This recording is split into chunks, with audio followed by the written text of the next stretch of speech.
Thank you very much, all of you, for coming to tonight's summit. This is the 6th in a series of 6 summits that we've been holding with different sectors of the economy to get your input about how Dane County can be more helpful in supporting and growing our economy and creating jobs.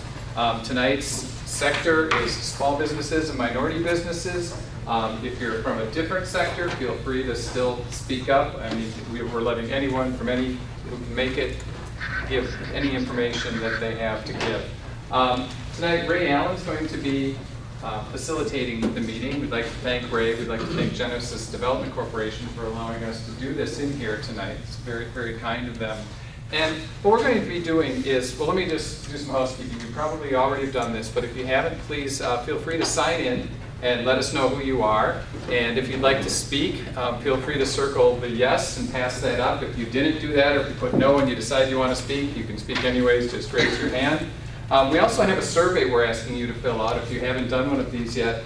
This is a little more detailed survey. If you could fill this out and hand it in, or if you don't have time, or if you know someone who's not here who might be interested, they can go to our website at prosperitydane.org. I always forget, Casey, is it org or com? Org, prosperitydane.org, thank you. And fill out that survey to give us some information. We have a couple of elected officials with us tonight. I'd like to recognize Supervisor Jack Marks from Fitchburg. Thank you, Jack, for being here. And Alder Dorothy Krause, who has been at every single one of our summits. And Supervisor Patrick Miles just walked in. Hi, Patrick. Thank you for being here. So again, when I turn it over to Ray, we're going to be asking just some general questions like, what's working in Dane County? What's working well? What's not working? Where are there gaps? What's working okay, but could use a little help? And what suggestions, if any, do you have for how Dane County government can help? What kind of gaps can we fill? How can we facilitate? Or some people feel maybe county government should not be involved in economic development too. So we've heard the whole spectrum from don't get involved to get very involved. It can be a macro observation, or it can be very specific to your situation in which you find yourself. Any way we can help. I think we all have the same goal, and that's to create more good-paying jobs for people, to protect the jobs that we do have as we move forward.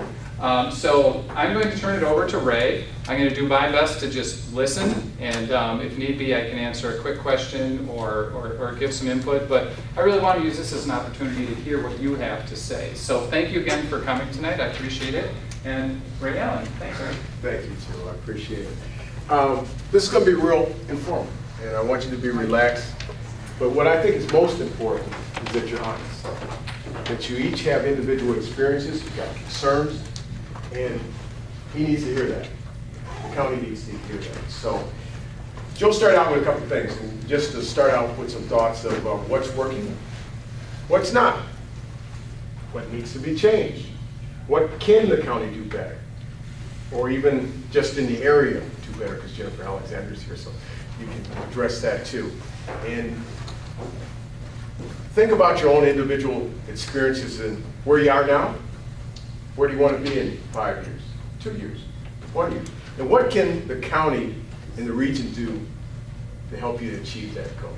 So I'll give you a second to think about that. And I'm hoping that we have a volunteer, so I don't have to go through this list of questions there to kind of start this out. I'll just say, and if people could speak up, we're videoing this. We videotaped each session, so we have a record, so we can get this information and not lose any of it. The microphone is on the video, so if you can speak up, that'd be great to make sure that your comments are heard. Use the voice you use when you're dealing with your children. Anybody want to start? Yes, ma'am. I'll start. Transportation, roads in particular. I live just around the corner, Rimrock Moreland neighborhood. Stand up. Thank you. And we have the interesting thing that we are in multiple township districts. We start in the city of Monona, go to the city of, or town of Blooming Grove, back to the city of Madison, then the town of Madison, all in less than 1 mile. And you can tell by the roads who owns what, because they vary from well-kept to not at all. Can't the county get involved and make sure that a roadway is properly maintained as it goes from district to district to district? Coordination of roads and Yeah. transportation, big issue. Anybody else got something on transportation that this might be an appropriate point? Having to do with, Could you please stand up? Yeah, just so we can carry. Thank you. well, having to do with the Madison Metro system and how it is dealt with the area communities. Monona is a really good example. You got bus line 16 that you hit over by WPS, and all of a sudden between there and over by the high school in Monona, there's no stops. And there is just so many businesses along there that anybody riding a bus would like to have access to, but nobody wants to walk a half a mile just to use those businesses. Yet for some reason the city of Monona doesn't want the buses stopping, but they don't mind if the buses are used for the school. So there's kind of an oxymoron going on there, and I don't know what we can do to try to get the city of Monona to actually play ball with the rest of the municipalities around them to, you know, be cooperative and actually provide people with transportation that's driving by them every day. And that applies to some of the other communities around Madison too, that I don't see any reason why the bus system shouldn't be covering all that. Anybody with any businesses that, in that kind of general area that would like to have better bus transportation or better transportation services to their businesses here? I'll speak for Fitchburg. We just built a new library that if you don't have a car, you're not going there. And that really needs to change. So the city of Fitchburg is talking about transit options that will bring bus service across generally PD and then down Fish Hatch, and it'll get down to City Hall and the library. Thank you. So I'm hearing some issues where there needs to be some coordination and some conversations between the municipalities on transportation. Now I'll just add 2 cents. As one of the owners of the stores at the airport, we'd like to have a little better service out there because we do a lot of outreach to individuals who are low income, some of whom have transportation and some who do not. And as you know, we've got our starting times out there at 4:30 in the morning. And we run till 9 or 10 at night, depending on when those last flights are. It poses a problem because you want to be equitable in the shifts that you provide, and spreading that goodness of getting up early or working late to everybody. But if people don't have transportation, then it becomes very difficult because if the bus service isn't there, then they can't get there. Another issue, talked a little bit about transportation. Anything else? Oh, I know you got some issues because I've heard from some of you. Yes, sir. Yeah, my name is Wes Sparkman, and I know many of you here. And I've got a chance to attend a few of the different sessions on feedback to the county executive. I work for Dane County as a contract compliance officer, and there were a couple of themes that came up in the previous sessions related to being prepared for the workforce. I think that was a common theme that probably relates to our group today, and other themes on economic development that I think are vital to there actually being some involvement from the government, and I think that might be more applicable to small businesses and minority businesses than many other groups. For the federal government, for instance, what they call a small business or classification is around 22 million or so in gross sales, and you know, that's a really large limit. And I think that many of the small businesses aren't reaching that threshold. Obviously, they don't max out there. But I was reading an article by Angela Blackwell, who she was talking about national economic development issues, and it was a few statistics I think really stood out, and that is that more than a third of today's African Americans and Latinos are growing up in poverty. More than a third. And the overall projected loss of more than $250 billion due to the foreclosure crisis. So just simply due to that, specifically $250 billion for African Americans and Latinos. And also then, that's a good song, right?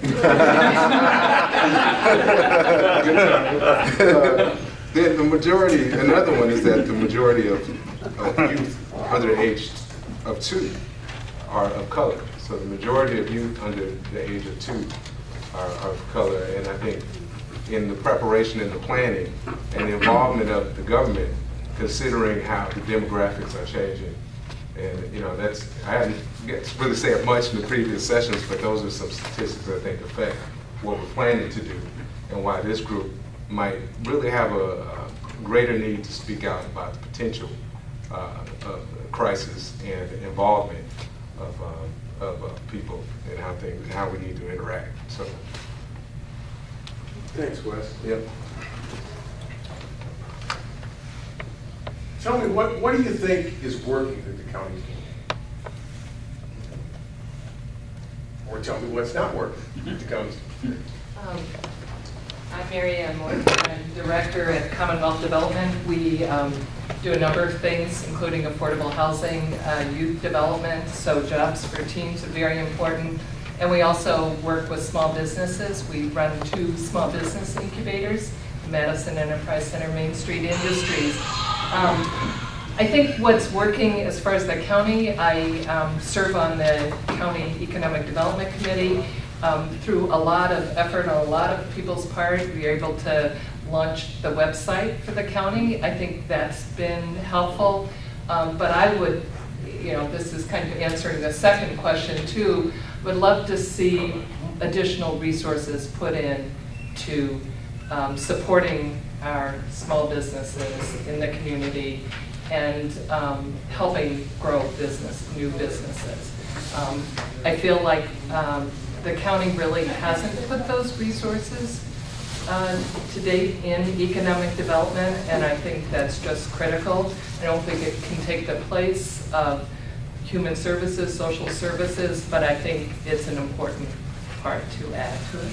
Any specifics of where you'd like to see? Well, I think just some staff time to respond to the number of requests that the county gets for wanting to site here. That's got potential in terms of jobs.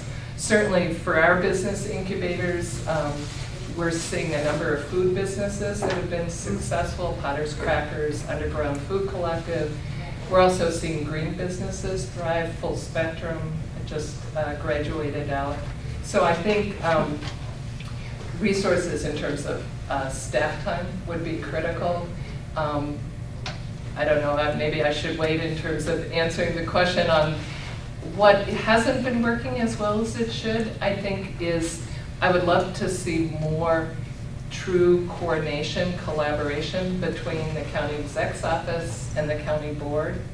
I understand there's bureaucracy is the wrong word, but I would like to see more of that. I think that would be helpful.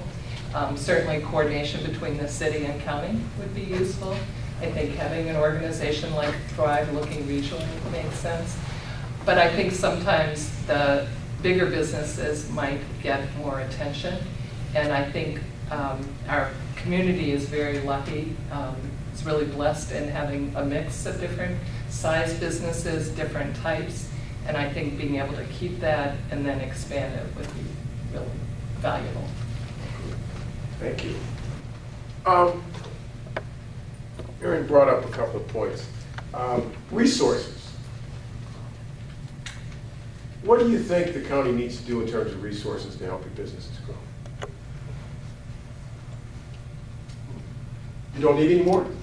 Is that what you're all saying? Well, can I Go say ahead. this? My name is Ruth Wilk, and I'm the project director for the Wisconsin Women's Business Initiative Corporation. And we do classes throughout Dane County, mostly through the libraries for free, that have to do with how to start a business, how to grow a business, marketing your business, those kinds of things. And the other thing that we do is micro lending for small businesses, and we work with the CDBG offices, and I know that their CDBG is about ready to get cut, and our funding has been proposed cut $10,000 to $40,000 from 50 that we get for mostly technical assistance and to provide sort of these free workshops for people in Dane County. And the one thing that I just wanted to mention here to all of you, and many of you who we work with and know this already, is that in the past 2 years, as a result, a direct result of the financial situation that the whole country sees itself in, our loan applications have been up almost 300% in the last 2 years. And we are a nonprofit organization. That's a statewide number, but it's been pretty true for almost all of the communities that we work in. And as a nonprofit, we're not able to quickly adjust our work or staff to keep up with that demand, but I think that that number is pretty telling, because I think that that shows that our mission is to help women, people of color, and lower income people start and grow businesses in the state of Wisconsin. The face of our borrowers changed a lot in the last 2 years. There are people who have been coming to us who have been bankable in the past that are no longer bankable for a variety of reasons. Some of that has to do with their own personal financial situation that's changed over the past couple of years. And the other thing has to do with the sort of allowance of the bank to lend as they had been in the past. And so I don't have a solution to the economic crisis of the country right now for you tonight. Sorry. But I think it's really important that groups like WIBIC and Commonwealth and the other economic development groups, Chamber of Commerce and Thrive, who are working with a variety of businesses in Dane County, come to you and let you know kind of what's happening in our world and what we're seeing, just so you guys can start tracking it. Because I know that, you know, we've depended on some of that CDBG funding to help us do that technical assistance piece with our borrowers. And now that that seems to not be as steady as it had been in the past, you know, we are going to need additional resources to continue that real close one-on-one support of the businesses that we have that tend to be very micro businesses with 25 or fewer employees. So. Good point. So, access to capital is an issue. I see a number of heads nodding. Tell me a little bit about that. What challenges are you having? Are the banks saying no? Are the other lending institutions or resources saying no? Or you just don't know where to go? Just don't know where to go. So information would be helpful. What about the banks? Those of you who are interacting with the banks, how are the banks treating you? Is that an issue? They say no. They say no. And they say no because any specific reason? Business plan? Just don't like the businesses you're in? Sometimes they don't like to loan to bars and restaurants and things like that. Please stand up. Tell me a little bit. Well, my name is Charlie Egan. I'm from the Greater Madison Hotel and Lodging Association, representing quite a few small businesses in the Dane County area, obviously. Access to capital is a big problem in my industry. So hotels and restaurants and hospitality in general do not have access to funds. So working with small business avenues is obviously very time-consuming and difficult at times. So obviously, a lot of people in my industry are dealing with that every day. Good point. So maybe one of these suggestions might be is that there's some contact, some summit, for the lack of words, a meeting of minds with the banking and the lending and financial institutions to talk to them, to try to help them work through their concerns and maybe working jointly, not so much with the county funds, but maybe the county facilitating that conversation to go forth and working with the chamber and others to get capital released in a community. Yes, stand up, please. I didn't say my name the first time, Dorothy Krause. I'm Alder in the Allied area for Fitchburg. The other half of the same equation is the customers are also holding back their money. They're not going out to eat as often. They're not doing hotel stays like they maybe used to. So there's a lot of money not coming into businesses as well as not being lent to businesses. Well, since I already started, I guess I'll be talking. It's all right. So, obviously, Greater Madison Technological Association. So one of the things that I want to talk with you, Joel, directly, obviously I started with a lot of questions more than I have answers. Tourism in general to our regional area is key, a key indicator of economic health of our region, and a key indicator of the economic growth of our area. So I guess, one, I mean, I know that you're aware of that, so, you know, one of the things that we want to talk about, and I want to reiterate here, is the need for investment in our local economy and facilities to make sure that we can continue to maintain a strong tourism economy for many different reasons. I mean, we bring in tax revenues that take the burden off of local residents. Whether they're staying in hotels or eating in restaurants, that sales tax makes a big difference and can provide a big bump into what the county can do, not only for facilities and things that help tourism in the area, but also help you do other things too. So one of the main facilities that the county is involved in that has a huge impact in what we can do regionally is the Line Energy Center, Convention Center. So one of the questions I had was, how do you see that facility moving forward in the future, and how do you plan to take the redevelopment and take that issue head on and make sure that we can be successful at that facility? Because it's a key facility for us in our region. It provides tons of jobs and brings in a lot of people here to spend a lot of money. So I think that making sure that we have a healthy facility is just incredibly key to our future. And you know, I've got a lot of other questions there, but maybe we have some other folks that have some ideas about that too. So like I say, I have more questions, I have answers, but you know, Questions are good. Questions are good, right? Well, so that's good. You know, and then you know, my understanding is that you know our greater community in general is not competitive when it comes to securing convention business for visitors when they come into our local, regional facilities and community versus other locations such as Wisconsin Dells, Minneapolis, St. Paul, and Milwaukee. You know, we have competitors, and the county plays a big role in providing that competitive advantage or disadvantage. So you know, we're just we want to have that be an important issue that we are talking about and is on your agenda moving forward, because I think it does play into giving the county ability to do a lot of different things. And then, and also other ways that we can talk about bringing new visitors and new events into the area as well. And then, my understanding also is that a lack of sports facilities and retail amenities on the Line Energy ground has become a problem in terms of retaining and getting some additional business. So, my question to you is, how do you feel about that? Do you feel like it's a wise investment for the future? Coming up in October, we have the World Dairy Expo, which we've been very fortunate to have that coming here, and brings in millions and millions of dollars into the community from visitors outside of our area.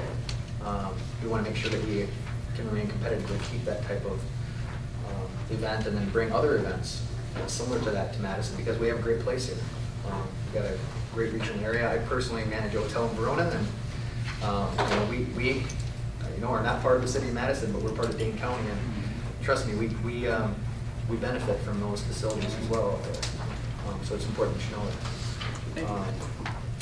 And then, just in closing, I guess here, that sales tax and those local revenues generated off non-residents are key, in our local communities and in the county. So I want to hopefully have that continuing dialogue with you moving forward, so we can find some answers to these questions. But just know that we're a partner with you moving forward. Great. Thank you. Thank you. Go back to a couple of those themes. Anything else on this access to capital?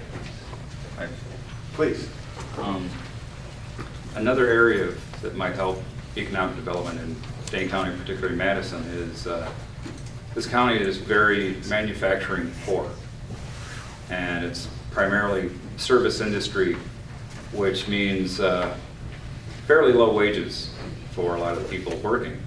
Whereas if we can get more manufacturing industry going, we can not only provide more jobs, but raise the income of the people working. I myself am working on a prototype for a self-propelled fan that could become a self-propelled power source. Zero fuel, but I don't have the finances to get the business going yet. So there's a lot of people out there with people like me that could produce new technologies and new things that could bring a lot of money into this county and into the city. So if we could maybe promote manufacturing a little more, that might help some too. Let's talk a little bit about jobs. I'll change this up. All of you that are here, if you want to have businesses, you got a good employee base to choose from? Is that a yes? I see some heads nodding. And what kind of jobs are we creating? Are they tech jobs? Green jobs? Manufacturing jobs? This guy. I don't know why everybody's shaking their head. Why don't you talk a little bit about what kind of training the county might need to incorporate all of our citizens into the workforce? Because there's some that, need some assistance and need some training and some skill sets. Well, you're looking at me, Ray, so. Well, I do work with the disenfranchised, predominantly men and women returning to our community from incarceration. I would love to see just the playing field leveled somewhat. I've visited other parts of the country that have adopted policies such as ban the box. How well it'll work in Wisconsin, in Dane County, I'm not sure. We do have electronic records, but it would be a start in individuals not having to talk about arrest and conviction records before they're deemed qualified or not qualified. Oftentimes when you check that box and you say you have an arrest or conviction record, generally your application is automatically discharged or put to the side. And what I've seen Ban the Box do, well, I was out in San Francisco where this started, was start an effect that the city of San Francisco adopted Ban the Box, and anyone that did business with San Francisco, the city, also had to apply the Ban the Box policies. And it was a leg up for individuals who were formerly incarcerated to get a fair chance, at least get an interview and show their qualifications and talk about that arrest and conviction record. So, I mean, to be trailblazers in the state of Wisconsin, banning the box would be a good start in my opinion. That might be a good time to mention that baby crying that Supervisor Sheila Stubbs arrived. Supervisor Stubbs. Sorry, Mr. Dillon. Thanks, Jerome. Linda. Good evening. My name is Linda Hoskins. I represent the NACP. Also, I'm a community activist, so I represent the community. First question I would like to ask, if I'm not out of place, County Executive Parisi, how many African Americans have you hired since you got your position? I have not, have me personally or in the county, countywide? In the county government or in my the office? county-wide. I don't know if we've hired anybody since I've been here. We've been eliminating positions. So one of the challenges we face in diversifying the workforce, for example, the sheriff's office was ready to hire, I believe it was a half dozen new recruits, and I believe 4 of them were minority people. And one of the first things one of the first things I did when I got into office was picked up the phone and talked to the sheriff about seeing if we could save money in the sheriff's department by closing down a floor of the Huber Center. We closed down the floor of the Huber Center, and in doing that, we unfunded 10 positions, and we didn't even look at hiring those new positions. So bringing people in right now is certainly a challenge when we're basically not hiring at all. We're eliminating positions. Okay, so personally, in your staff, how many have you hired? None. Why? Why? Because I had the people there was, the approach I took, the qualifications I was looking for, I wanted some institutional knowledge, and then I wanted people with a specific knowledge set and skill set. The institutional knowledge, I only got 3 hires. One of the people who was working in Kathleen's office, I kept. That's my chief of staff, Josh. And then the other 2 people I wanted to have specific state experience and experience on the county board. So I hired a former county board supervisor, Jeff Costelli, who had been on the board about 8 years, and he'd worked in the Capitol about 20 years. And then I brought Casey over there with me, my communications person who I had worked on within the Capitol. And let me just say, I'm happy to answer some of these questions, and we can discuss this further, but I'm not just saying this to you, I'm saying it to everyone. We were talking about this beforehand. I want to make sure that the 2 hours we have today gives me time to hear from you, and I don't want to spend too much of the time with me talking to everyone in this room, because this is your chance to give me feedback and me input. Right, and I understand that. And that's why I asked the question, because in order for African Americans to get a change here, not only from the prison, but we have African Americans and people of color suffering out here because they can't get a job. And I'm sure that, I know that there are qualified African Americans for any position that you have, just well as in the county. But, you know, when the last county exec left, she did have quite a few African Americans in there. And I would like to see you put some in also. I can understand a budget cut, but, you know, a budget cut, we always the last to be hired and the first to be fired. So I'm here to say to you and let you know, notice that we, and I'm speaking as the NACP here in Madison, would like to see people of color, and especially some African Americans, because we have them from 18 years old up walking the street, can't get a job, and all of them have not been to prison. So thank you. That's an issue on which you and I agree 110%. Linda, if I can come back, I know you've been involved in a lot of things in the community. Can you talk to us a little bit about what you think we can do to create some business development within the communities of color? What kind of things do we need to do? Go out to the community and have listening session and see what the community people want and need, and get the stakeholders out of the community. You can talk all day, you can have meetings all day, but until you reach the people that need to be reached, it will not succeed. And also stakeholders like County Board Supervisor Sheila Stubb, anything dealing with minority people, since she represents the South Side, it would be great. Not only does she represent the South Side, she represents any side when it comes to people has a problem. So that would be one way. Also, if the stakeholders take fear out, because we do see a lot of time, it's always fear. They're scared to invest in, especially African American people. Give people a chance. Quit looking at what you read in the paper and start looking at what you can read out of a person's heart. If they don't have a background, give them some training. So I think training and education will be a great start. Speaking of education, are there some partnerships that the county could do with the educational institutions, whether it's UW, MATC, Madison School District, that would help grow our economic base? Don? You're down at the Madison School District as much as any school board member. Any thoughts? Unfortunately. Well, I think one of the big things would be for the county exec and the county board, along with the mayor and city holders, to reach out and include the school district board and administrators in dealing with some of the issues that affect economic development. You know, housing, transportation, and those kinds of things, because everything that's done by the city and the county affects the schools. And the schools, in a sense, become a dumping ground, frankly.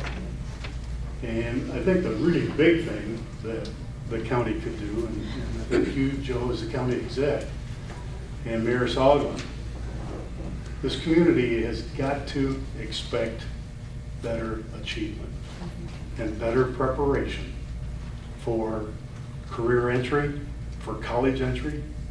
You know, we've got a high percentage of kids that so-called graduate from the Madison School District who have to take remedial math, remedial English, writing classes, and so forth when they get into college for no credit. MATC is spending millions of dollars on staff, and students are spending millions of dollars on taking courses just to be prepared to learn. That's not acceptable in this community. It isn't acceptable anywhere. But where are we?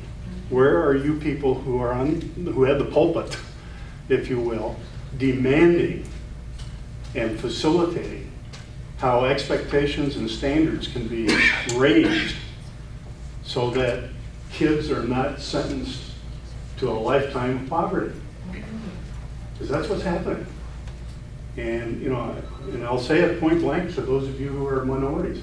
I don't know how in the world you can accept what's going on in the Madison School District.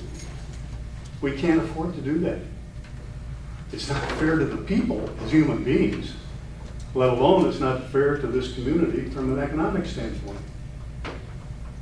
And I think that's a huge area where together as a community and with the leadership of the county and the city and the school district to make a difference. We cannot continue to spend more money and do the same things and get any different results. One, you've heard that sermon before. Right.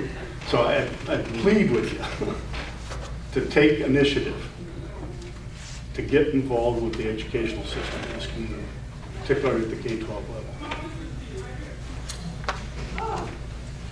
For those of you who just came in, we're talking in general what we can do, or the county executive do, in the county to enhance and grow our small businesses. And there's no topic that you can't touch on. So, my good friend Juan just came in, who's been involved in a little bit of everything. But Juan, why don't you give us some of your thoughts? First of all, you know, I hardly ever agree with Mr. Severson. But I do want to point that out. But let me put it in perspective, because Ray and I served on the school board, and Mr. Severson, whether you agree or disagree with him, he's been a big advocate for what he believes in, and I respect him. But I'll quote Howard Fuller, who some of you may not know. He was the superintendent of the Milwaukee Public School System. And he said, when people have money and they spend it, people that criticize that we don't have enough money that have it, it's easy for them to criticize. Because when you don't have it, you're not used to it. So when you say we're spending money and then getting the same results, I respectfully disagree. But put it in context like this. If 80% of our white kids in Madison and the other 16 school districts in Dane County were graduating at 15, 20, at about 40, 50%, or their academic achievement was the disparity was very bad, there'd be an outcry, there'd be a revolution, not only in Madison, but in Dane County. Put that into that perspective. But when our kids of color that are becoming more and more involved, more and more in our school districts, and it's not just Madison, it's Wanakee, it's Prairie, it's Marshall, it's Middleton, we have kids of color, and they are not being treated, nor are they being paid attention to have the academic achievement and the graduation rates that they should be accustomed to or used to. And again, I'm glad, I know you were going to be here, County Exec Parisi, but it's not just Madison, Wisconsin. It's the surrounding other 16 school districts in Madison and Dane County. What are the solutions? Ray and I took a shot at it. There's other people on the school board now, but it's embarrassing. It's disheartening that our kids of color are not achieving, that are not graduating. In Madison, progressive Madison, Wisconsin. But you know what? The conservatives have also been in charge, and we've netted the same result. So let's not pretend that it's the union's fault or the progressives' fault. It's also the conservatives' fault, or the Tea Party, or whoever that may be. But let me tell you a solution. We cannot continue to make the cuts cannot continue to make the cuts at any level and expect or pretend that our academic achievement of minority kids or kids of color or graduation rates of kids of color will improve. It won't happen. And if anybody pretends to believe that, then they're selling you a bag of goods that's totally false. But let's go back one other solution, the cuts. 2 are parental support and parental involvement. Ray Allen's kids, my nieces and nephews, Linda, and I'm just looking at some of you that your kids do well because it starts at home. And we know that. We know that. But when I just had a conversation, and I'm late, and I'll stop in 1 second. I had a conversation with a Latina who has a child with an African American gentleman. Boy, is that a double whammy when that child goes into the classroom. Can you imagine? Just think about it, a Supervisor Martz, right? When I see Supervisor Martz, he's a good man. I don't agree with him politically, but I don't judge him when he walks into my office or into my setting or into my environment. And his children and grandchildren, they're not going to be treated like that. They're going to be treated the same way.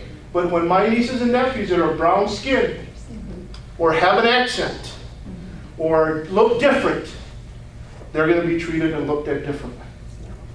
And again, Ray and Linda and some of you all that are here, when your kids walk in that classroom or are stopped by a deputy sheriff or by a police officer, our stereotypes turn on like nobody's business.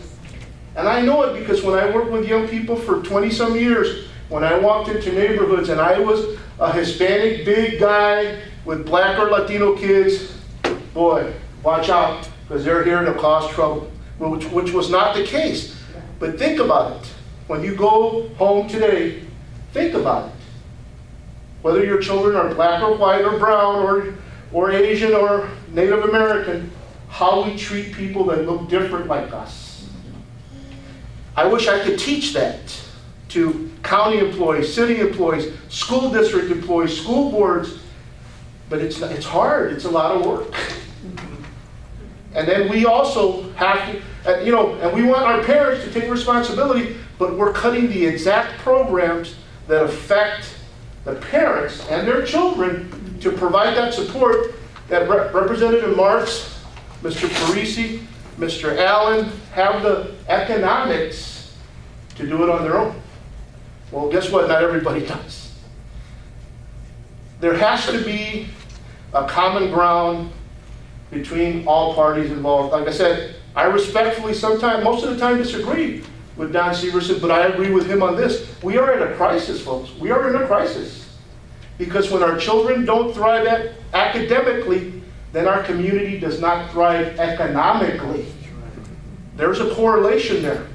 There is an exact correlation. Again, I get unemotional because when I go to the East or Sun Prairie or Middleton graduation and I see a handful of our children of color that are not crossing the stage, I said, where are the rest of them? Where are they? But we in Madison and Dane County that elect progressives or conservatives, we're netting the same result, Mr. Severson. We're netting the same result. And that's not academic success for all, and it's not graduation rates at the same level that every child should expect, and we should expect from them. So we know now, from 2 sides of the aisle very passionate, that workforce development, starting at an early age, is important. One, if I can have you to switch your hats now, because I know you work with the Latino Chamber of Commerce. Talk to us a little bit about what the county government might be able to do to encourage, to grow businesses of color, if you would. We're fortunate, by the way, you all are going to ask me, what am I doing here? I work for the Department of Workforce Development, so I got to put that on the table. But that's not who I'm here representing. I'm not on the school board or nothing like that either. I'm an investor of a local newspaper, so I'm a Latino business owner, and I'm a member of the Latino Chamber of Commerce, and my compañero Baltasar is here also, who's also a board member of the Latino Chamber of Commerce. Ray, we need startup dollars to give our Latino businesses, startup money that they don't have to pay back, that they can build in their infrastructure, one. Okay, business development, number one. Number two, just like anybody, once you give them those startup dollars, you need to have additional dollars for them to expand and grow and maintain the level that they're at, i.e. technical assistance. Number three, making sure that we mentor successful Latino businesses or business owners with other Latino prospective Latino business owners that want to start a business, to mentor them so that they have somebody that, Ray, how did you do it?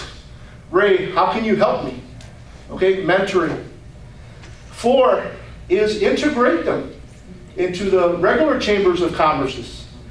Whether it's in Fitchburg, and by the way, we had the mayor the other day at one of our Latino networking activities.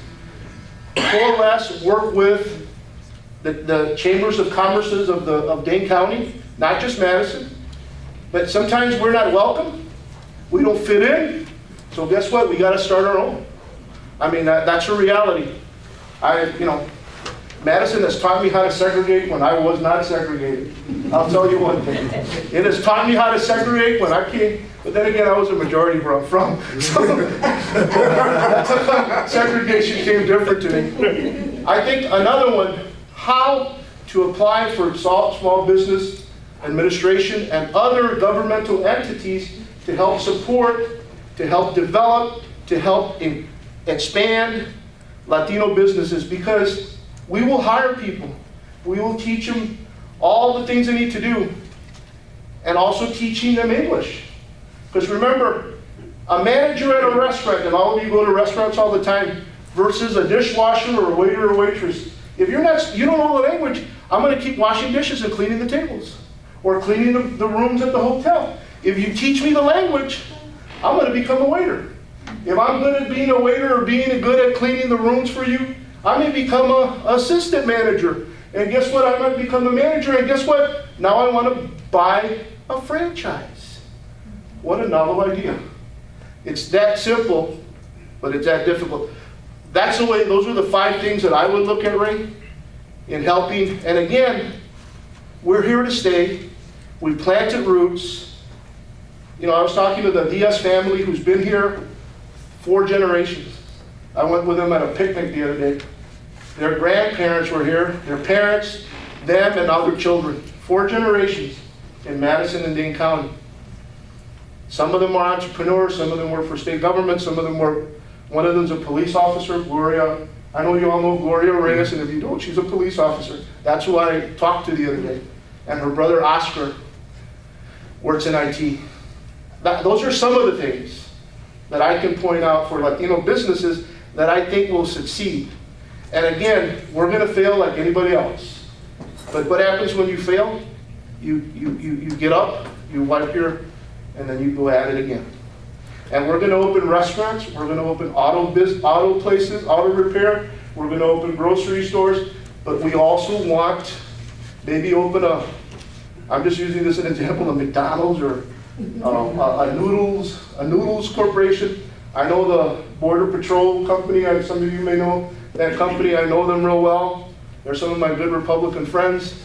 I talked to him about, let's do franchises with some Latino business. I mean, we know how to cook, we know how to clean, we know how to prepare food and stuff like that, but we don't know I'm sorry. We don't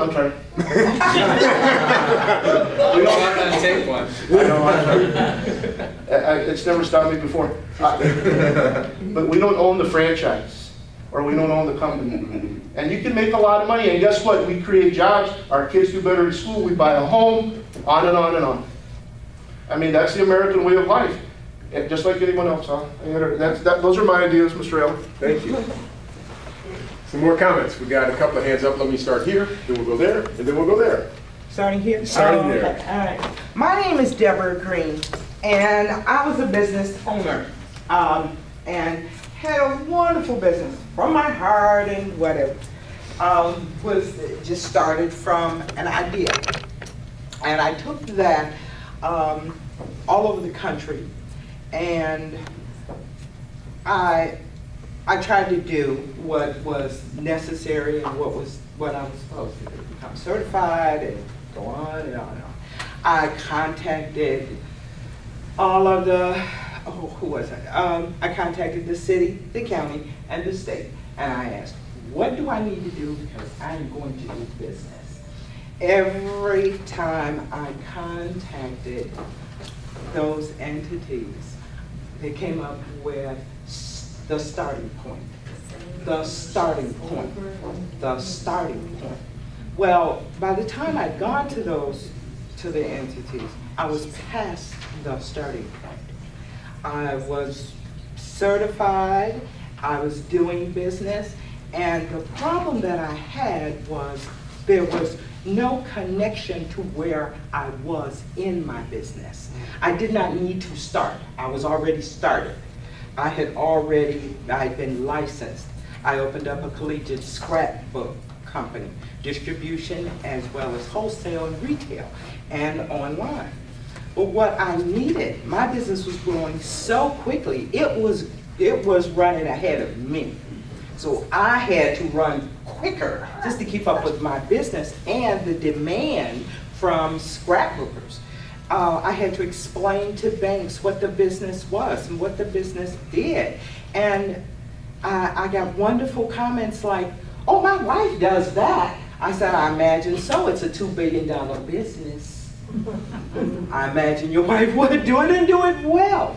But the problem that I had is that I did not have technical experience that I had to learn on my own that would have moved me faster. And you cannot take the people back once they move forward. You simply can't do it. Going to SBA through MATC was an 8-year process of how they wanted you to do so many things, but it would not get you into the bigger tier money in the government. But that's neither here nor there. What I'm asking is that when you look at this, please look at not just money. Yes, you need money to grow product, to expand business, but you also need contacts. When you walk into an office, what I trust is that you will connect me, not script me, not script me. So if I need something, be there where I am. Not tell me, go back to the beginning here. That's not where I am. That's not what I need. Do for my need.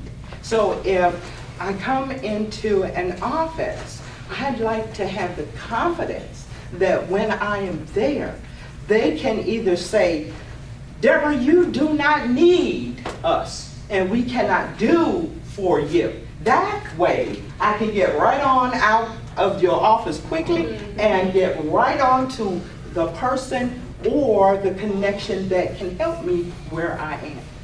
So, thank you so very much. Thank you. There was someone in the back, please. Hi, my name is Leanne Banks, and I'm a fourth generation in Madison. My children are fifth generation. I come from the English all the way to South Madison. And my family, we all own our homes in the neighborhood. I say that because my sons are African-American boys. And just like Juan said, they have a 50-50 chance of going to college or prison just by being born in Madison. That's the way I feel. I'm a very good mother, but I still have struggles. I heard it from him because my son is at his grade level, but he's behind. I had to fight to get him to summer school. That's ridiculous. If you can't read at his level, I should have to fight and beg to get him to summer school. And I refuse to let him get to too many levels before I hold him back.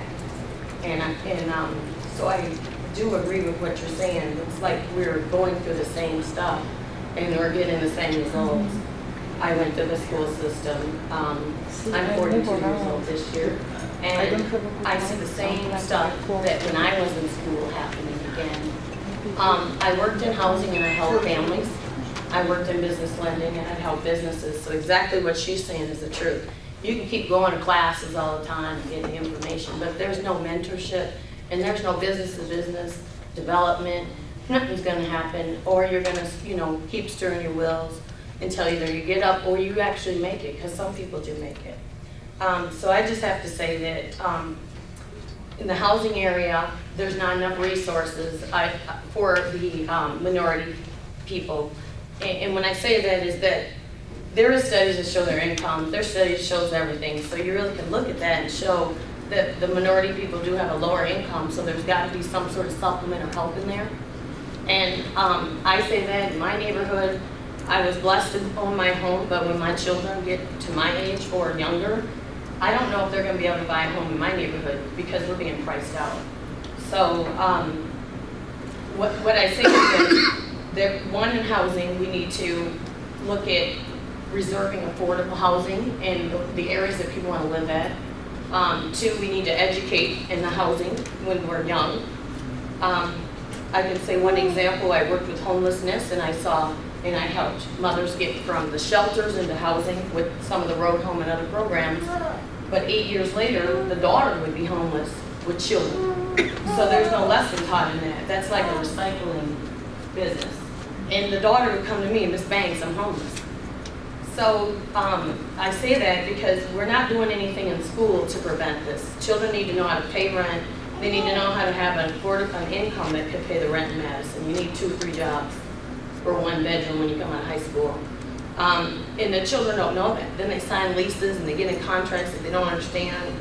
I just helped an 18-year-old out of a lease that the landlord let her sign on a student loan. That didn't make sense at all, because when the student loan's gone, what's the girl gonna do for rent? Now she's got bad credit, you know? So what I'm saying is education in schools about housing, education in school about paying your bills and financing. You have to start young, because we're at this age where I'm seeing my peers are in jail and prison. Either they made it or they didn't. So I just speak from being raised in Madison, having that same experience, seeing that the resources aren't started when they're young in order to grow up our youth. And we should be in the Boys and Girls Clubs, and we should be in the Y, and we should be in the Goodman Centers. That's where we start. We start with our high schoolers to pay rent so they don't become homeless.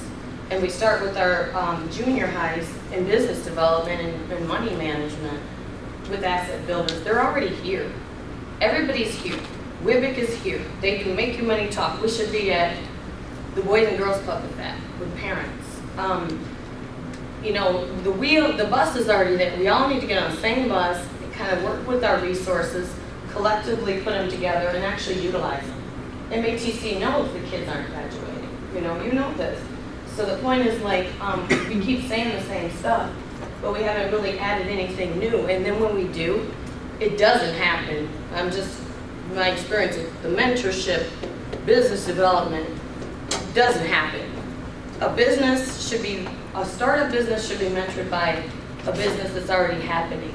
And a minority business should partner with a business that's not a minority business in order for them to create more sales and help their people.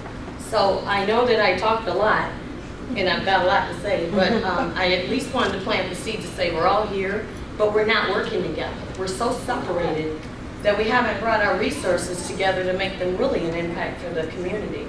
I think WIBIC, I've used them a lot. Make Your Money Talk, the coaching, all that. I paid off 10,000 credit cards just going to the WIBIC. And the thing is that that's good, but I need that all the time. That 6-week program was great, but you still need a refresher. Why can't WIBIC Make Your Money Talk work with some of these business developments before you even start a business? To see if you got money to start a business, if you can manage it. So all I'm saying is we're already here. The ones who are already here getting funded should come together and come up with a good solution and then have some outcomes. And I mean the housing as well as business development, because I'm in the middle of it all. And I work with and I see homeless. And then I also see people in businesses that can't get further because they've either run out of resources, they don't have a mentorship, or financing. And we all know that it's very hard. People from out of town are coming in for contracts because, and Bachman told me that. Bachman couldn't get a contract because Appleton's getting them. So my point is, in order for us to work together, we need to get together, come up with a logical solution, begin a program, and watch the outcomes. See if there's really, an impact that we can make. So. Thank you. We had a hand up back here. I'll come to you. And this gentleman here, then the you, and then you. Okay? Oh, there's one. Oh, we'll get you too. All right, please. Hi there. My name is Silka O'Donnell. I live over here on Catalpa Road. I've been living here in the south side of Madison for 18 years. We love our community. We love the diversity here. Our kids have gone to Lincoln School, Cherokee, now UW-Madison. So we're very, very thankful to be here in this neighborhood. We are two-time business owners. We own rental property in Catalpa Circle. We have 28 units there. We've had our struggles. It's not an easy business to be in either. We have troubles getting loans. We get turned down all the time. Debt-to-income ratio is always the reason. But the reason I'm here today is my other business. I've been a family child care provider for 18 years. We talk about economic development begins early on. It does. It begins at birth. Because if we family child care providers don't do what's right for these children, provide high quality care, they're not going to be of any use to any of you in the workforce. And we're struggling right now as family child care providers. Department of Children and Family is implementing more and more rules, which is causing more and more family child care providers to become unregulated. And that's not the direction we want to head. That's not the programs that we want our children in. We want the programs to be regulated. We want them to be high quality. Just this week, DCF sent a letter to all licensed family child care providers. And we have a lot of minority, African American, Hispanic providers, white, in Dane County. George Hagenauer can maybe give some better numbers than I can. We have the support from Parisi to help these providers become better providers, but yet over and over and over again, we get knocked down by the Department of Children and Families. They just sent a letter to all licensed providers, effective next week. All providers, all licensed family child care providers are going to be paid on attendance base rather than enrollment base. What that means is if your child is sick, you as a parent, as a low-income parent, have to come up with the money to keep your child home. How much sense does that make? That provider doesn't get paid anymore. How am I supposed to budget my business? We need help from the county exec to help these businesses in crises like that when the state is taking action to help shut these businesses down. And I have some information I'll give to you later on regarding that. Thank you. Thank you. This gentleman right here. Thank you. Good evening. I'm Bob Morris, and I am a small business person also. I own 2 small businesses here, and I was very impressed by your comments and your analysis. And I came here, just like at Epic, I came here to listen. I didn't think I was going to say anything to you. But there are a couple of things that come to mind. One is, if you really do want to go into small business, and you really struck me when you told your story, if you really want to go into small business, do not do anything until you have a banker and you've got an accountant. And those two should become your business partners, not service providers. I keep telling Michael Johnson at the Boys and Girls Club, what's your bank done for you this week? I keep telling Kaleem at Urban League, what's Wagner done for you this week? Huh? They wrote me a check, what are they doing? So you want to go out before you ever start a doggone business and get yourself 2 business partners. And the person that told me that, I didn't come up with that on my own. The person that told me that is a guy named W.R. Sowie. How many people in this room know W.R. Sowie? Sour last name? Sowie, S-A-U-H-Y, Sowie. He owns 9 companies, including the Nordic Group, Flambeau Plastics, Duncan Yo-Yos, Columbia Golf Carts, the largest ski resort in Southern California, and he's headquartered in a little place called Baraboo. And he started out in 1947 with 500 plastic frogs. Back when nobody knew what the heck is plastic. Plastic frogs that were fishing lures. He bought out this guy's inventory. Went all over northern Wisconsin, went to bait shops, went to hardware stores, sold out, and people wanted restock. He didn't have any restock, so what did he do? There you go. He and his brother started a little shed, and they started fabricating plastic, and the rest is history. And he told me the 2 things. If you're going to start a business, Bob, get a banker, and get an accountant, and make them business partners. The other thing I want to say is coming back to your point about mentorship. I totally agree. If you want, I'll give you my card. Ray, I'll give you my card. Between the 3 of us, because Jennifer's launching a similar thing with the Madison Chamber, There's no reason why we couldn't do this with some other groups as well. There is no substitute for mentorship. Thank you. You're next, and the young lady next to you is after you. Well, I guess it's self-promotion here along that lines. There's an existing industry, it's called business coaches. I know of at least 3 companies in the Dane County area that would be more than happy to talk to people who are already in business and give them advice based upon their experience of how to stay in business. What can they do? How can they grow? That's exactly what they're doing. They are professional business coaches. And then I know my own industry of bookkeeping. I do that also. I mean, I am an investor in every single one of my clients. Maybe not monetarily, but skill-wise. I am giving every one of them that skill. And in my opinion, there are 5 you should be partnering with. It's not only your banker and your accountant or bookkeeper, it's also your insurance carrier, your key customer, and a key supplier. That team is going to get you over any hump that you have throughout your business life.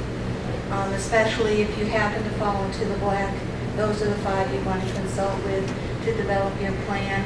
I have an outline for a plan that will take any company in any industry from red to black in 30 days, 30 business days. And there are coaches already existing, Focus Strategic Solutions, Action Coaches, SCORE, and the new program launched by the Madison Chamber of Ask Sam. Any one of you has those resources. Ask Sam is free, SCORE is free, and then there's the professionals that you can hire inexpensively or expensively to help you out. Use existing industries, and every single coach is a small business owner. So one of the things I'm hearing is there are resources already there. Yes. But what I'm also hearing is that there's not a real coordination between those resources or people having access to those resources. So maybe one of the things you could consider is somehow getting those inventoried somewhere where so people can know they exist. Yeah, if the county had a business coach on staff who's answering those questions as a resource, that would be fantastic. I want to go to the young lady next to you, then we're going to come to Deborah. Thank you. First, I want to say thank you for calling me young lady. And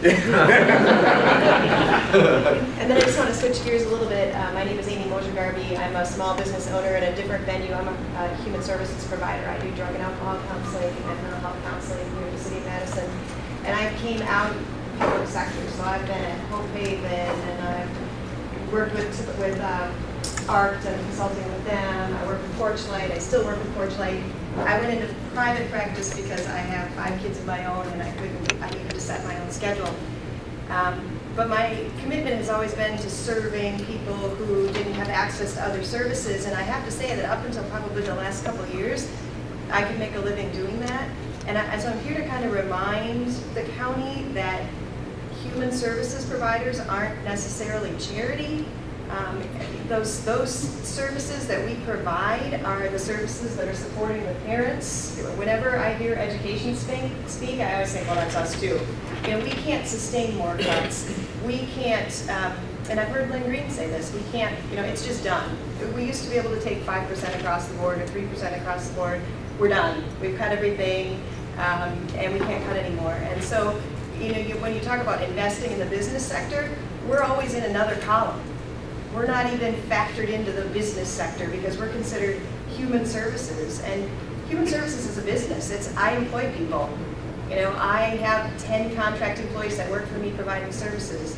Our problem right now is we can't get clients because about 3 years ago, the monies that came down to fund programs that paid for treatment got cut so bad that people just don't have services to come in and pay anything for treatment anymore. And that's not just my clinic as a private provider. The mental health center of Dane County, I don't know if any of you have tried to get anybody in there for resources, but they don't even take people on their waiting list anymore.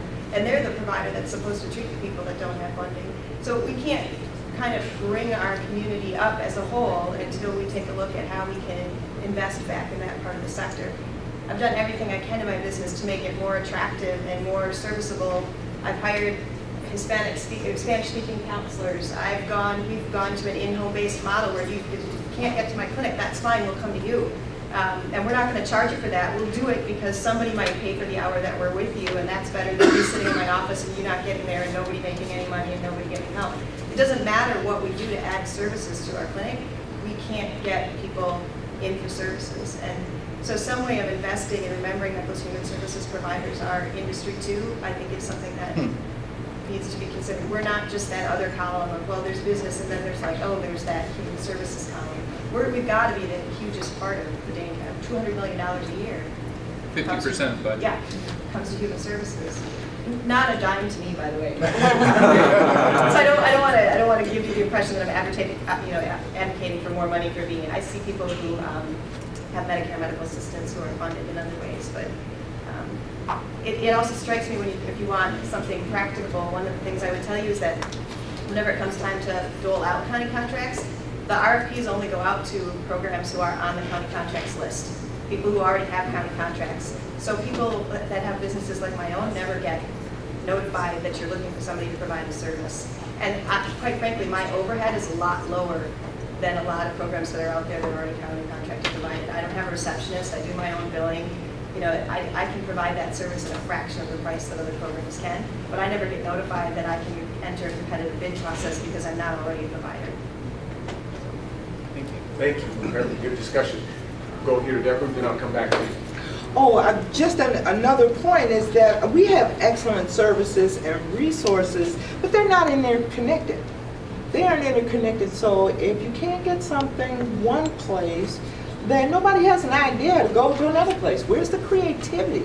We don't have the money. Okay, fine. Well, we have creativity, we have energy, and we have expectations. Our expectations should be a whole lot higher than they are. A whole lot higher.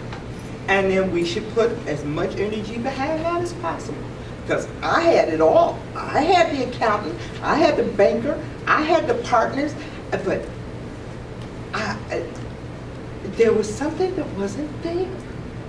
There was something that wasn't there. There were resources, and if I didn't see the resource or I couldn't pull it out of the universe, and most of the time, believe me, people, that's exactly what I did. I couldn't get it straight up, and I just used that creative juice and pulled out a lot. But I wouldn't have had to do that. I wouldn't have had to waste a lot of time had some of that interconnection been going on. Oh, I don't know where you can get it here, but I do know where you can get it there.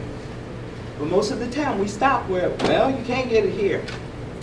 And then you walk out the door thinking, all right, well, where am I going to get it from?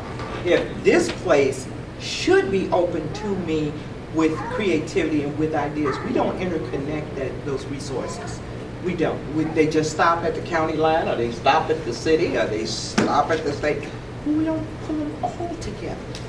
And we should cross those lines to get those resources out to everybody, because that's what brings up our economy. We do. Thank you. Thank you. Yes, sir. Yeah, I'm George Hagenauer from Parisi, and I was going to think this out very carefully until Sylvia screwed my morning up.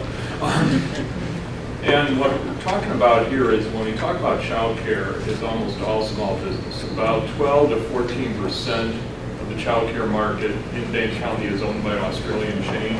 Everything else is either people who are self-employed or businesses usually with 20 to 40 people. In terms of Silka's issue, I want to put this into perspective, and that is that when you talk about going from enrollment to hourly, you could be talking about anywhere from a 10 to 20 to 30% cut. And most of these women are limited to 8 children to begin with, so they're already capped, and most of the family daycare providers are earning very little money. In our part of the family daycare field, 60% of the certified people we work with are Black and Latinos. So what we're looking at here is a whole bunch of money coming off the street down here. And this is something that there's a major detach on within the public that they don't really understand. When the people who are working on medical research grants said, gee, you aren't cutting this, you aren't saving any money to the state budget, that was $40 to $60 million out of the local economy sent out of here back to funders. In this case, you've got maybe $1 million, maybe $1.5 million out of the county. And probably $500,000 or so of that is going to come out of these low-income neighborhoods. That means the grocery stores, the restaurants, everything. And so, I mean, I think that puts it into a rather important perspective. And I think that's why I've been talking about the fact that the county has to be very proactive on dealing with these types of advocacy issues, because it's not just the services and it's not just the kids, it's also the money that goes into the community. And in a lot of these communities, those human services is a whole chunk of their local economy because they've got a lot of need. And so I want to again talk about the fact that we really need some form of really coordinated response to something like this, because it's being done at a time when expenditures on Wisconsin shares is declining. And there's no reason, from my viewpoint, to actually be cutting those down, except for the fact that they can. And it was also done with like no notice. I mean, I walked in this morning after being off on Friday. Silka gives me a call. We're regulators. We're supposed to be getting this in advance. We weren't getting it in advance. I don't know if the county even got it that far in advance. It just happened and it goes into effect in 10 days.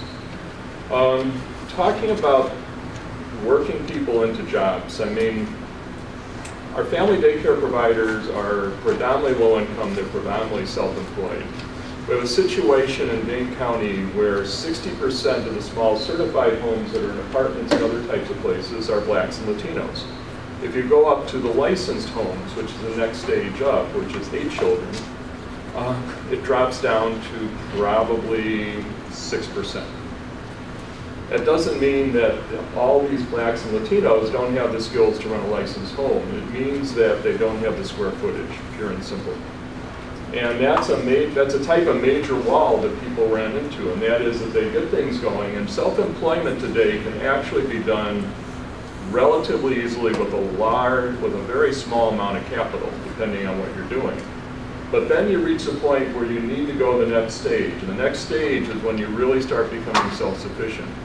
And if you're poor, you're going to get hit with the wall, because the wall is you're going to need a space that's bigger than your apartment. So you got to buy a house. And how are you going to buy a house when, one, you've got a variable income from self-employment, and two, anytime someone blinks, they can yank your chain and take 10 or 20% away. So I mean, those are, I think, some of the challenges that we're seeing in the low-income end in terms of the child care field. With Youngstar being brought in, we finally have the ability next year to do a lot of business and technical assistance on a level that we've never been able to do before. But you're still going to have this problem with the fact that at a certain point, people aren't going to be able to get to the next level. I think one rather critical issue, and the county is in a rather major headache with this, and that is how to do more training on the Wisconsin share system. And I say that because the county basically is dealing with a lot of bad policy set by the state. And if the county does the training, then they're identified as a problem, and a large chunk of the folks in the community basically don't say, oh, this is a Wisconsin share state-funded kid, it's a county-funded kid. And so whatever goes wrong at the state level, basically you're blamed for anyway. But there is a need for a large amount more training on specifically how the Wisconsin share system works. It gets more and more complicated each year.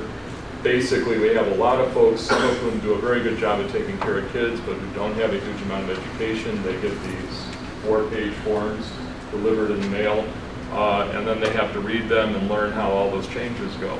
So I think that's a rather key issue. Another interesting issue is sort of shifting from inner city to like rural issues is internet access. And I don't know how Dane County goes. I know how Dane County goes in my area. We got DSL 3 years ago. And I can walk that way.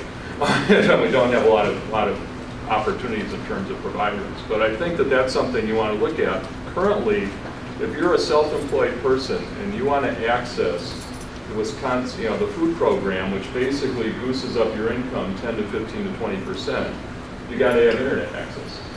And that's because that's how, with all the cuts, that's how we process the stuff. It's a lot easier, a lot smoother to do it that way. We see fall-offs in rural areas, we see fall-offs in the inner city because basically people don't have access to that. So I think looking at those types of issues, I would say when I was talking to group centers about this hearing, and a lot of people can't come to the hearings because most of the child care programs are just now in its 6:30, they're just closing down and they're going home. What they said was that they really wanted to see economic development because a major problem is a major drop in the number of children. We basically have lost almost 1,500 children in child care over the past 2 years. In the process, we've also lost literally a third of our family daycare homes. And that's partially the reimbursement rate, that's partially just recession, it's partially the fact that a large chunk of the kids who are in care are no longer full-time, they're part-time, which increases the amount of losses in these programs. So they're really interested in anything you can do to increase employment. I would like to suggest something, I would say the major problem at this point within the child care field is the fact that 15 years ago, we totally focused on the low-income aspect without looking at it as a broader societal issue. We're probably the only major industrial country in the planet that runs our entire child care and early childhood system through our welfare department. This is interesting because we live in a county where if you look at the median income and you look at the median home price or even the out here, whatever, you basically see that people have to have families have to have 2 jobs in order to afford a home, in order to basically afford basic necessities in many cases, or to have health care. And at the same point, we define what we do in child care totally as what we do for low-income people. In fact, what happens for low-income people basically determines what happens to all those other folks. And if you look at those low-income child care providers, their major need is that they got to get some people who ain't on Wisconsin shares in order to balance their losses in Wisconsin shares. So there's a couple simple things that can be done with that. In order to do the work that we do with low-income families looking for child care, we have to maintain a database. That database is currently accessible on the web. We don't have a lot of money or resources for doing promotional work. As you think out in economic development plans, you could basically build in linkages from various types of websites, especially relocation websites, to our website. That would increase the flow into the regulated care and would also give visibility to all these family daycare providers who are already stressed. That can be done essentially for free. We can continue looking at the data collection work that we're doing and funnel it again into what people need for business plans. That can continue. That may or may not want to be continued by the state. It may not be a mandated service. It's something that we probably really need to do. And I would say that the other issues are quite bigger. I mean, for the self-employed people, 21% of the family daycare providers do not have health insurance. Health insurance is probably the biggest barrier right now, I would say, to self-employment, especially amongst older people. You'd see a lot more generation in this economy in terms of small businesses if you could figure out some means of accessing health care. And I don't think the changes at the federal level are going to work. And that's basically it. We've done a lot of work in the past with support groups, which are basically mentoring processes. Those types of processes can be very cheaply done if the resources are there. What really worries me about the federal budget discussion and the state budget discussion is that a lot of the really useful money is discretionary. We ran 28 support groups, or 32 support groups, in 18 counties for $15,000 a year. And they changed the food program around 2000. Everything got tightened down, the $15,000 disappeared. And some of those groups are still going, but they provided a very interesting series of venues. If you could look at that type of model and move it into other types of small business, where people are interacting in various ways, that can make a very big difference. But you have to, I mean, we did them in people's homes, we did them basically in the community, they didn't have to go anywhere. And we had this network then built up of people doing similar type of tasks, and we basically just dropped a technical assistance resource when they needed into it. When they didn't need it, they basically provided their own type of support. Those are a lot of really cheap things, but the cheap things are what tends to get cut out when money gets tight. And that's basically what I like to talk about. I mean, as a citizen who is not working at 4C, I'd like to say that one of the major hurdles I see at the county level is a conceptualization of rural Dane County as either sprawl or agriculture. There's sort of two extremes that you basically hear when you're talking about this. I do doors a lot because I'm active in my community. I live in a rural township. I don't live in Madison.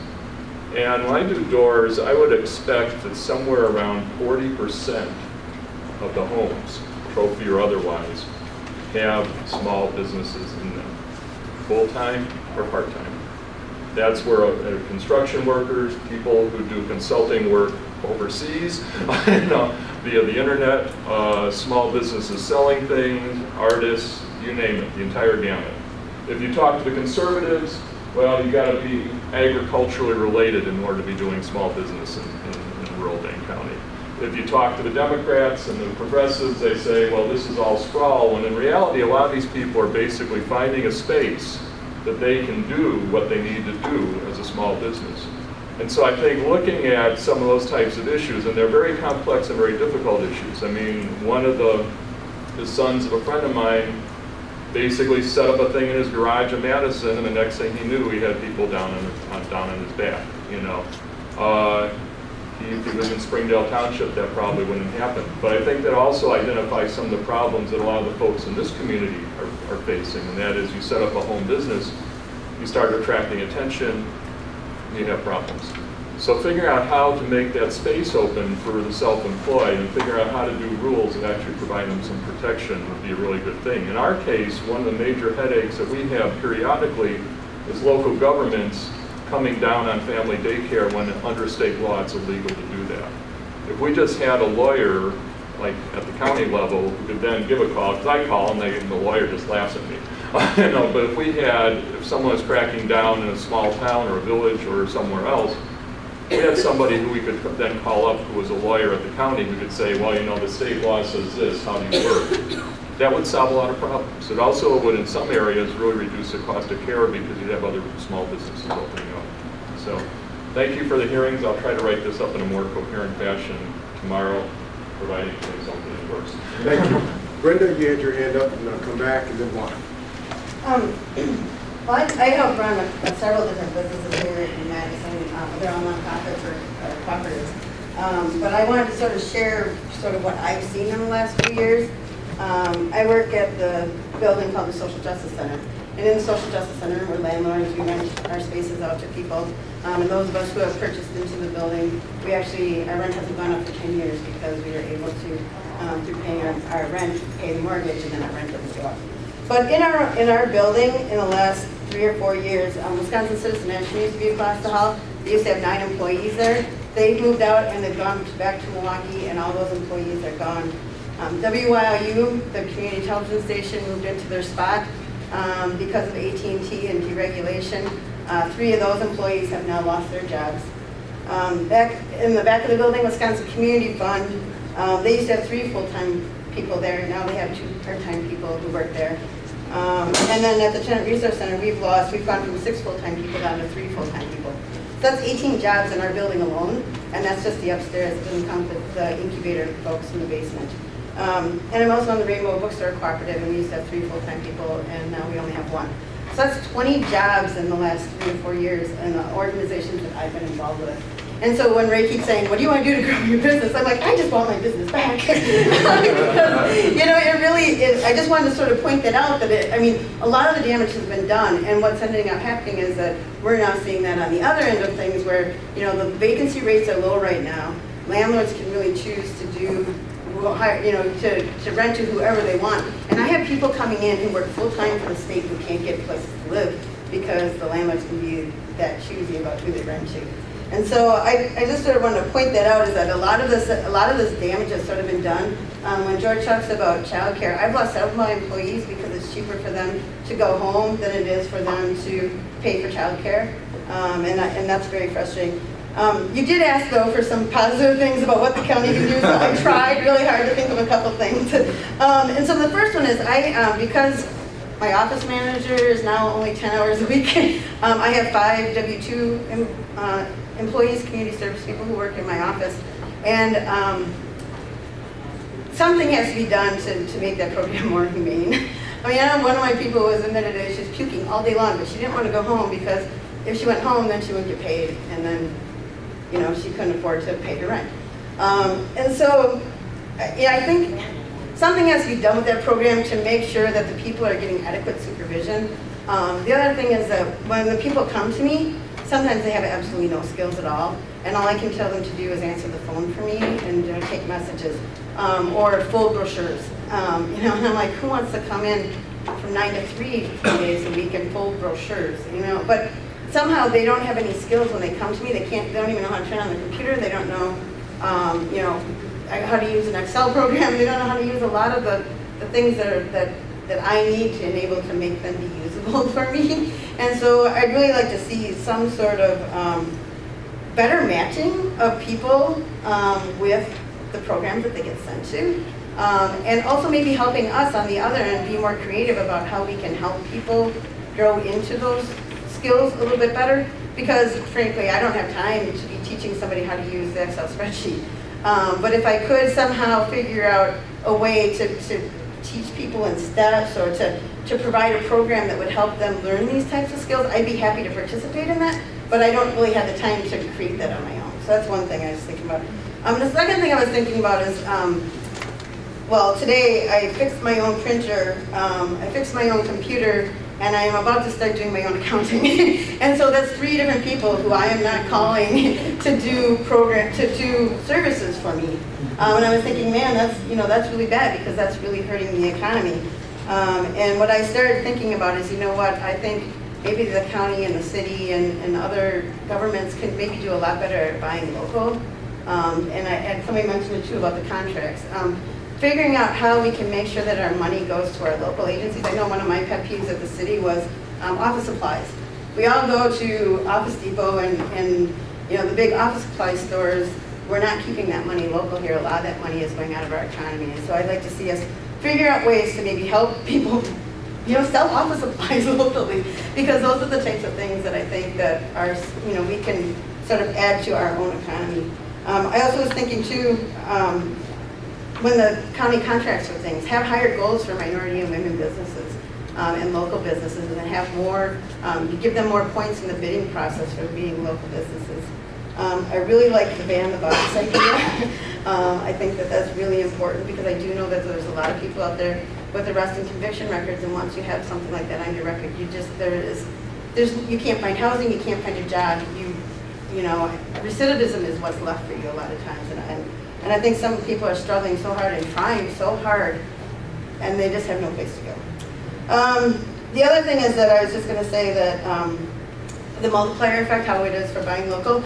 Also, there's a multiplier effect for the nonprofits, and that multiplier effect is actually working backwards for us right now, because when we get flat funding from the city and the county and the state and federal government, or maybe even cuts, all we're left with is fundraising. And when everybody else is getting cut, and when everybody else's jobs are unstable, and when everything is sort of difficult for everybody, that means nobody's contributing to the nonprofits, which means where we were currently making money, we're getting even less money. And I'm like Ruth, I don't know what all the answers are, but those are just a couple of my thoughts while I was sitting here that I was thinking about. And I appreciate you having these hearing sessions. And I can't wait to see what you come up with. Thank you. Yeah. Easy Office Products, easyopen.com. They're a great local office supplier. Brenda said a lot of what my comment was. Again, back to using each other, coming up with something that's logical, and then as well as using some of our grant monies to support these businesses. And I don't mean just hand out money, give it to them. I mean, if you really have a mentorship or a coaching program or something, and you really can identify that their accounting is messed up, then we need to patronize her business and support that. We don't need to grant out people and give money away, but we really do need to use our resources in the best way to help these businesses. And lastly, I didn't mention this because I mentioned, you know, we're already here, but there's Marion Wallace that did the LEAD program through the UW, and that was a really good program that helped businesses, you know, advance. So what I'm saying is that these things are already out here. The reason why I know is because I've looked at them, I've researched them, I've been down her road. And, you know, it's good that you can mention SCORE, and that's nice to go there. But, you know, once you talk to somebody, what do you do next? You know, so, and if you do need a bookkeeper, then what do I do? Because I don't have the money to pay for the bookkeeper because I'm trying to grow my business. So I just wanted to kind of put those comments in there so that we're already together. and just making sure that we use what we have to get to the next step. Thank you. We'll go here and then someone. Business to business, you can negotiate. I'm Bill Greer. I'm the director of the Mental Health Center of Dane County. I want to return to your original question, Ray, about what's working. I think what's working is providing services in the community as opposed to incarcerating people or putting them in institutions. What's working is providing training for parents who are struggling with how to keep a job and at the same time raise their children and get them educated and fed and housed and clothed. What's working is taking advantage of the resources right here in the community. The University of Wisconsin is right down the street. Some of the brightest minds in the country are there working in a variety of disciplines and subjects, partnering with that institution. What's working is keeping families together rather than fragmenting, putting kids in foster care or taking them out of the home prematurely. I think what's working is helping our young people to see examples of success within their own community. Having those people who have made it successfully go back and mentor those children, help their parents to show them a way to success. What's working, I think, is having our professional groups work with people who are actually doing the work so that programs that we develop have a realistic bent to, not so ideological. I think we tend to get into a mindset of cutting back and retrenching these kinds of economic times. I would really encourage us to be thinking about investing. Where we invest is in what is working for us. That we're thinking about putting money and dollars and time and effort into the system as opposed to taking it. Thank you. I know I talked too much earlier, but I got some suggestions. And County Supervisor, County Executive, you're the leader of Dane County. I would challenge you to have the Chambers of Commerce's and the superintendents of the various school districts in Dane County to come together to talk about academic achievement and how it correlates or relates to economic viability and economic production. Again, if the chambers can see how their investment with their tax dollars and the superintendents understand what they're dealing with as far as the chambers of commerce, there's a direct correlation. And tell them, you know what, academic achievement, you as the leader of our county set the tone. And you know this, I know you do, because I've known you for several years. But unless you discuss it with the chambers of commerces in Dane County, with the superintendents, and I'm just talking about superintendents, you may want to also invite the presidents of the school boards also to talk, have a discussion, have a summit of sort, and talk about academic achievement with kids of color, not only, but everyone, and how that correlates with economics or employment and training. Number two, which I'm not in the nonprofit world anymore, so don't worry, it doesn't get better working for state government. The other discussion, county executive, is with United Way, the Madison Community Foundation, other larger community foundations about consolidation of services and programs. I love all the nonprofits. I can't tell you how much I love them. But you know what? We have too many in Dane County.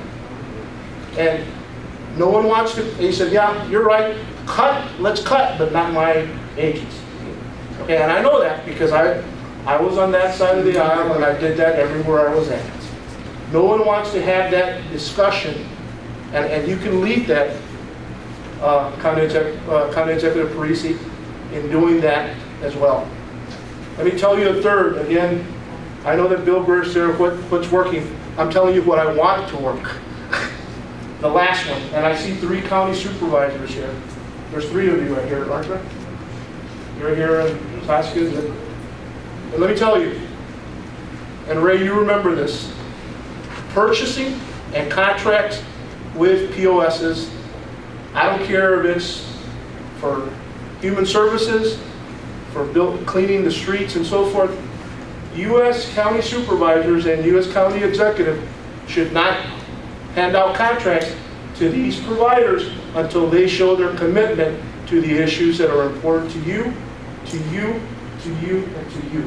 Because you all are elected officials. And let me tell you, please, leave your partisanship at the door when you have those discussions. And it's easy to say it because I'm a partisan myself. It's easy to say and hard to do.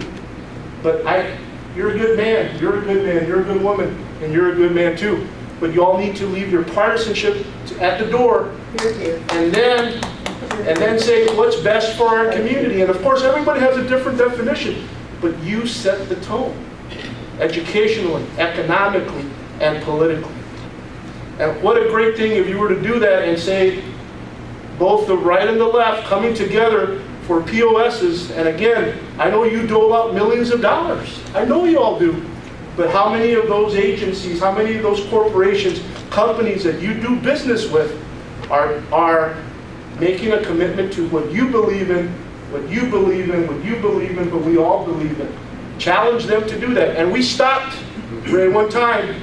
And Ray, I remember Art Rainwater just looking at me like he wanted to beat me up. But we stopped millions of dollars of contract that night because we got tired of them not doling out contracts to vendors of color. That was the bottom line. Ray remembers that. And let me tell you, people were yelling at me the next day, but you set the tone. You set the tone. And again, those are three things: the education, all the nonprofits out there that you have to have a discussion, and like I said, I'm not there anymore, so it's easy for me to say and it's hard to do. And then the third one, again, the millions of dollars that you all give out in county contracts. I mean, it's millions. Millions. I know it is. And how many of our businesses or service providers as yourself are benefiting from those dollars that I bet you very few. Thank you, Warren. We're running up on our time, so let me try to get in, and I appreciate your patience. I want to try to get in some people to make sure that they spoke because they asked to do that. Is June Robinson here from DOT? You wanted to speak, so this is your opportunity. Good evening. My name is June Robinson, and I am a representative of Wisconsin. Can you speak up a little bit more, June, please? My name is June Robinson, and I am a representative of the Wisconsin Department of Transportation's Minority Business Enterprise Program.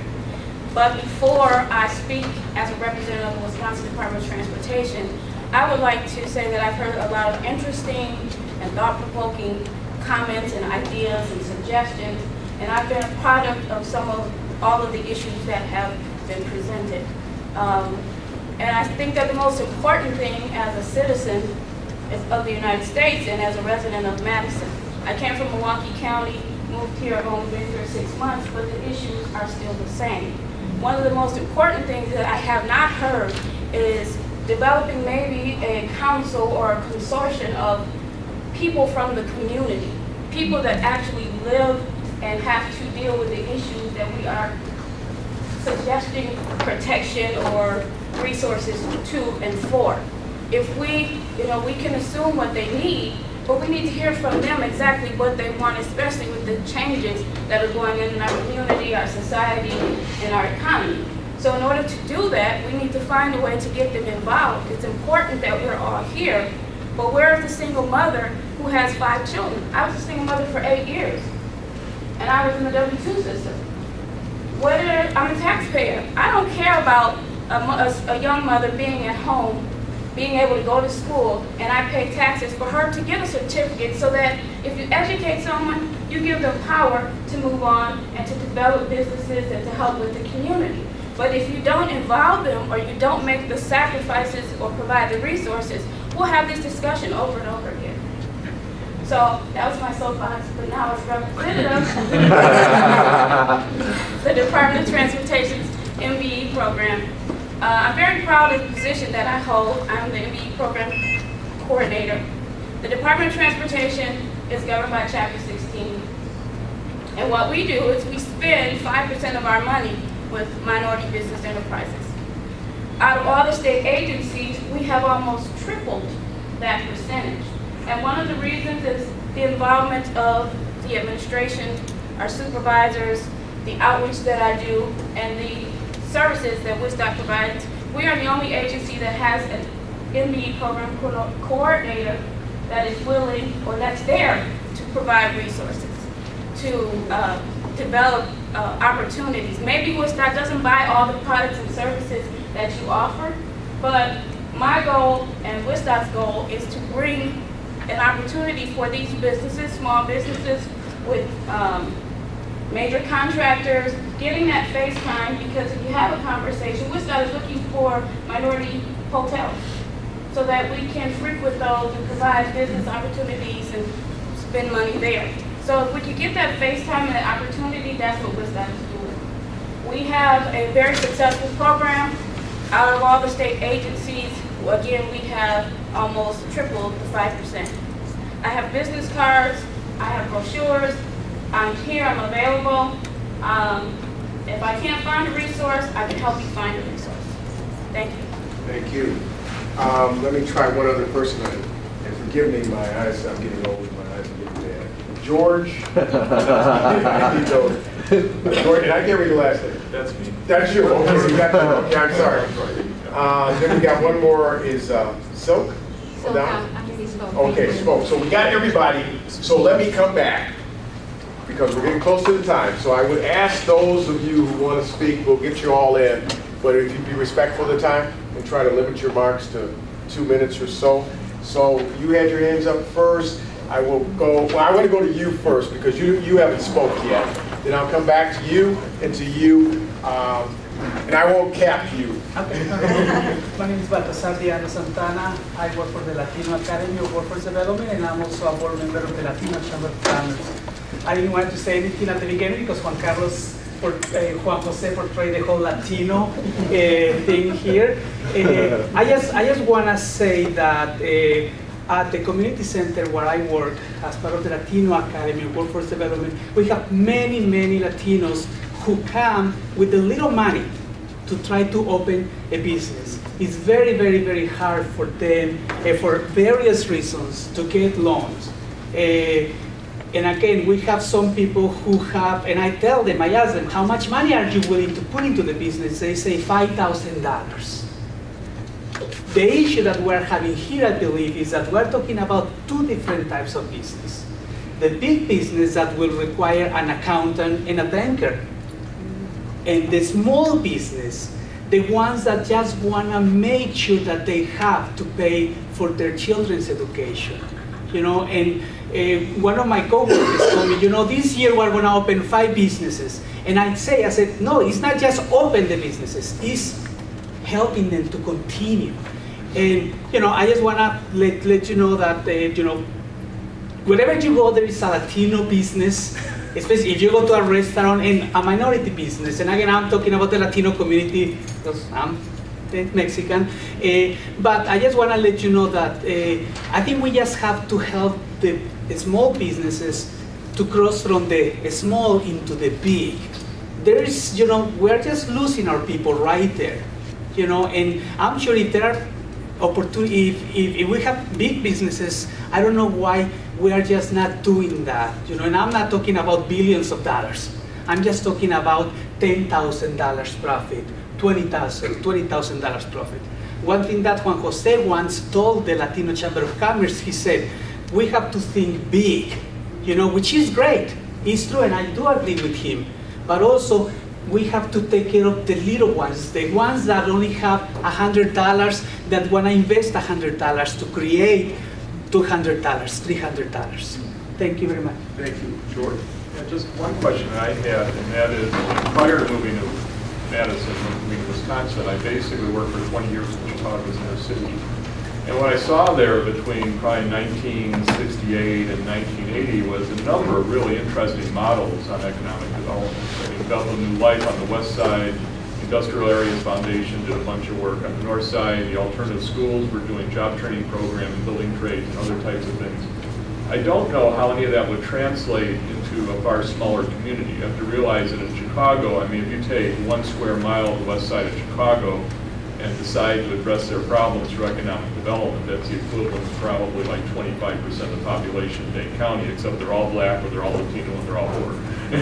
But I think that it might be very useful, because a lot of what she was talking about, I mean, the people I know who do internet work change their business plans 3 to 5 times a year, because that's what's required if you're just going to survive and if you're going to thrive. There may be some interesting delivery systems going on in other small cities or in big cities that can be adaptable. I mean, a lot of the stuff I see happening in some cases in Milwaukee, I saw starting in Chicago in like 1968, 1972. So I don't know to what extent, because there tends to be a culture in Wisconsin that if it's not in Wisconsin, it ain't good. And I think there's a lot of stuff we could crib from a number of other places. There's a lot of things we do a lot better. We do policing here a lot better than Chicago, if anyone has come from Chicago here. But, you know, I think that would be a useful thing, either to have an intern look at, or as you convene all the different economic development groups, look at some of those models, because there are models for working with small businesses, there are models for transforming communities. Thank you. There was another comment. I'm good, thank you. Pat? And, oh, I get a couple more. Okay. Hi. Well, what I wanted to say was, I feel that it's important that more people of community, not necessarily just minorities, but for our communities, period, it's important that they be on city and county boards here, because ultimately all the decisions affect everybody here in Madison. Thank you. Well, I just have a comment on the Dane County economy fact sheet.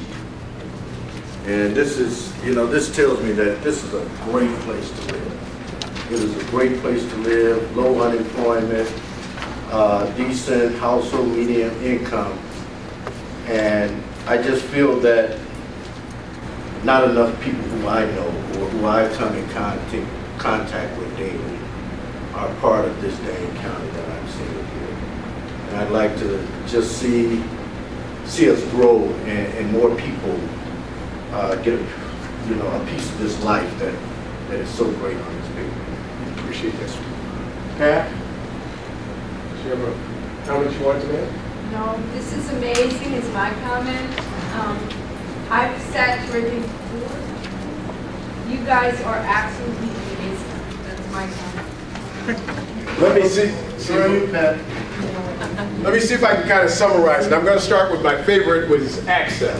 I like access. And I'm hearing a couple of things. We want access to capital. Is that right? That's right. We want access to transportation. Is that right? Yeah. We want access to strategic partnerships. That's what you were talking about. To take a business from here to grow it to here. And we want access to employment opportunities for all our communities. And as Don and Juan were so passionate about, we want access for our children to a better educational system that can train them so that they can be the employees of the future. Closing comments from anybody? Yes. I just want to sum it up and say that we don't want the crumbs from the table. We want the plate on the table so we can choose and pick our own menu and not let people tell us what we need to eat. I'll leave it at that. County exec, you can go on the website. It's Dane Prosperity Dane. Prosperity. And add additional comments. I want to thank you all. You've been wonderful tonight. Some wonderful comments. I want to thank the county exec. Give him a hand for doing this.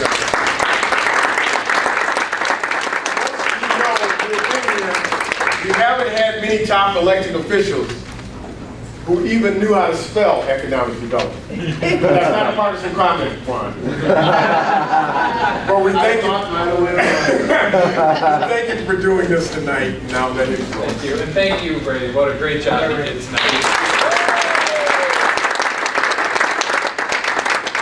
After past comments, this is the 6th in a series of 6 summits that we've done. I don't pick favorites, but you guys were good. This was good. There was We didn't have to post it to keep it moving on.